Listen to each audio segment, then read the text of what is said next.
Welcome to episode 289 of OTD, your daily dose of soccer history by 17 Lost Guy. It's August 16, 1936. Buenos Aires. San Lorenzo against Independiente. 17 minutes in, San Lorenzo's Arturo Arrieta passes Independiente's Fermín Lecea, crosses from the left, and Rubén Cavadini makes it 1-0. 7 minutes later, Arrieta and Lecea meet again. This time, Arrieta is brought down. He doesn't get up. His left fibula is broken. He's taken to hospital. The match continues. San Lorenzo win 2-1. And then, at the final whistle, something happens that you really don't expect at a football match. The police arrest Lecea. And by that evening, an Argentine newspaper is reporting, Lecea está detenido y a disposición del juez. Lecea is under arrest and at the disposal of a judge.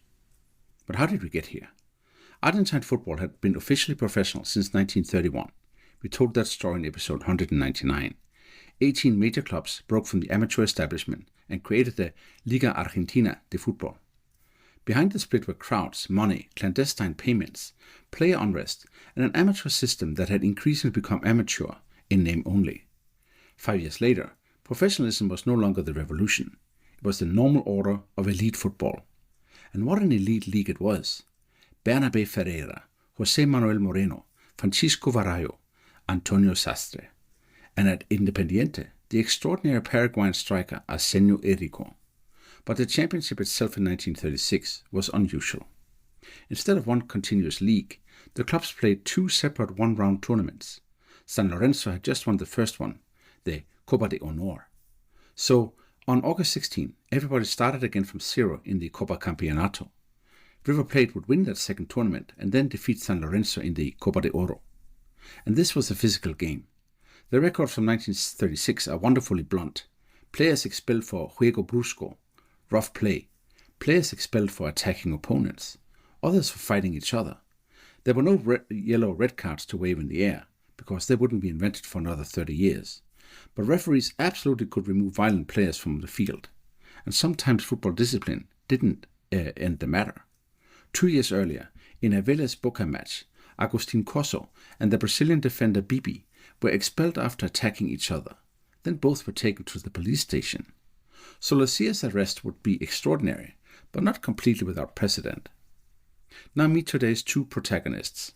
Arturo Arrieta was one of San Lorenzo's great early left-wingers, quick, direct, dangerous.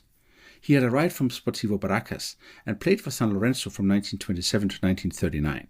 273 appearances, 65 goals. He had already helped them win the 1927 championship and the 1933 professional title, and he had just added the 1936 Copa de Honor. He belonged to San Lorenzo's first great generation. Fermín Lecea came from a very different football tradition.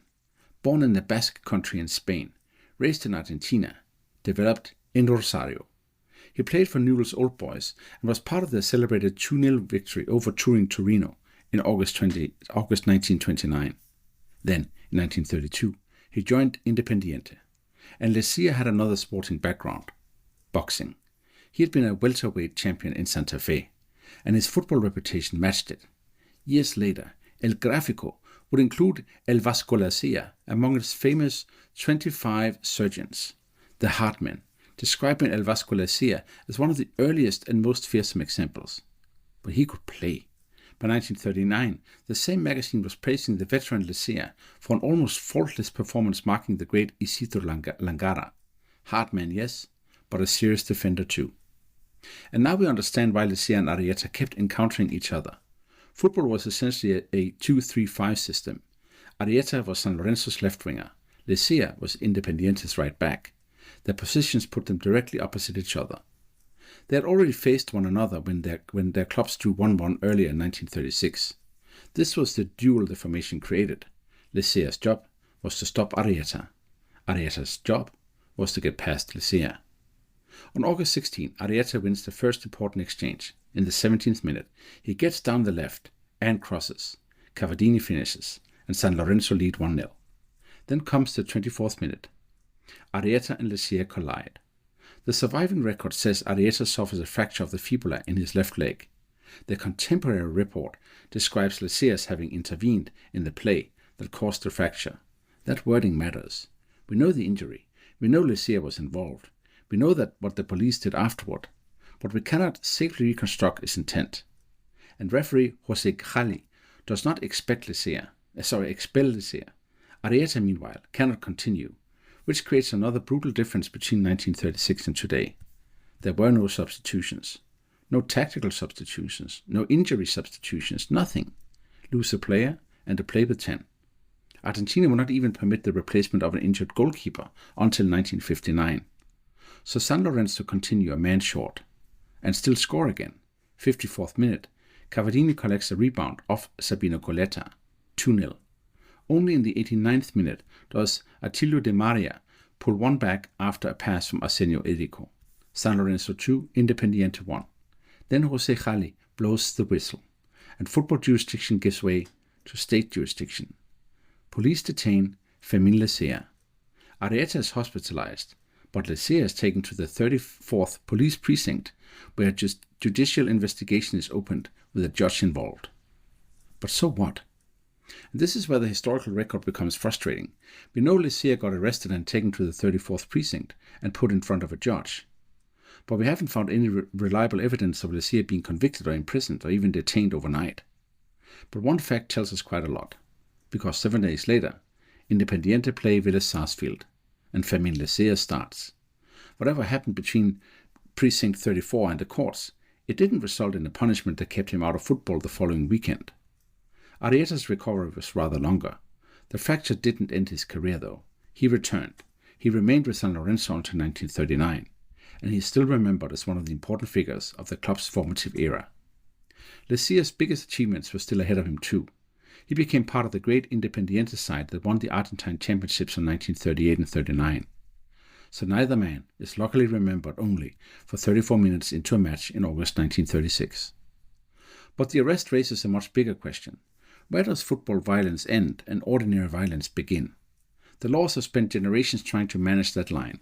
In 1936, referees could dismiss players. Later came disciplinary cards. We talked about their origins in episode 265, through Antonio Ratin, England-Argentina in 1966, and Ken Aston's traffic light idea. Substitutions evolved too. Eventually injured players could be replaced.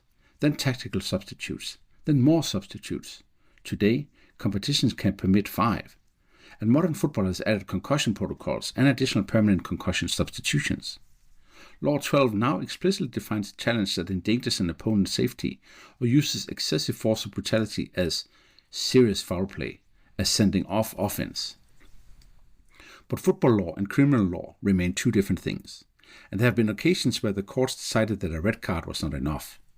Chris Camara was convicted of grievous bodily harm after breaking Jim Melrose's cheekbone with an elbow during a match in England in 1988. In Scotland, Duncan Ferguson headbutted Raith Rovers defender John McStay while playing for Rangers in 1994. He became the first British professional footballer jailed for an on-field offence and ultimately served 44 days in prison. In the Netherlands, Rachid Bouawassan's horrific tackle on Niels Kokmeijer in 2004 caused multiple fractures. Bouawassan was prosecuted and eventually received a suspended prison sentence plus community service. There is another famous case that belongs in this discussion precisely because it is different. Roy Keane and Alf Inge Holland, Old Trafford, April 2001. Keane launches a vicious studs-up challenge into Holland's right leg. Straight red card. There's history between them going back to Leeds in 1997. And when Keane's autobiography appears the following year, his description makes the incident look even uglier. But Roy Keane is not arrested. He's not criminally prosecuted. For the tackle itself, the FA initially gives him a 3-match suspension and a £5,000 fine. Then comes his autobiography, and that produces a separate FA case. Keane is found guilty of 2 misconduct charges, one arising from the claim that he deliberately set out to injure Holland, the other connected to his profiting from publishing that account. And that is where the famous punishment comes from, another 5 matches and a record £150,000 fine. Not a criminal sentence, but football discipline. And one myth needs correcting. Keane's tackle did not simply destroy Holland's knee on the spot and ended his career. Holland got up. He completed the Manchester Derby. 4 days later, he even played for Norway. The tackle had struck his right leg. the degenerative knee condition that eventually forced him to retire was in his left knee. Holland believed the tackle had contributed to his decline, but Manchester City explored legal action and ultimately concluded the medical evidence was not clear enough to prove the necessary connection. None of that makes Keane's tackle less appalling. It makes the history more accurate. And it illustrates the distinction perfectly. Fermín Lecea in 1936, no sending off, but police arrest. Roy Keane in 2001, immediate sending off, heavy football punishment, but no arrest. The same sport, different moments, different legal responses, but still the same unresolved question. When does something done in the course of a football match stop being merely football? Before we go, 3 things to take away from August 16, 1936. This was not a documented personal vendetta. Arturo Arrieta was San Lorenzo's left winger, Fermín Lecea was Independiente's right back. Their positions created the duel, and after Arrieta had created the opening goal, their next major collision broke his left fibula. Second, the arrest was real. A contemporary report says Lecea was detained at police station 34 and placed at the disposal of a judge. But there was no evidence of resulting conviction, and 1 week later, Lecea was back in Independiente's starting 11. Third, football discipline and criminal law are separate things. The game has added cards, substitutions, serious foul play doctrine, and medical protections. But the underlying principle remains. Being on a football pitch does not automatically place an act beyond the reach of ordinary law. On this day in 1936, San Lorenzo beat Independiente 2-1. Arturo Arrieta left with a broken leg. Fermín Lecea stayed until the final whistle. And then the defender walked from a football match into a police investigation. That is all for episode 289 of OTD, your daily dose of soccer history by a 17 lost guy. If you like listening to this show, please tell a friend. Or why not everyone you know?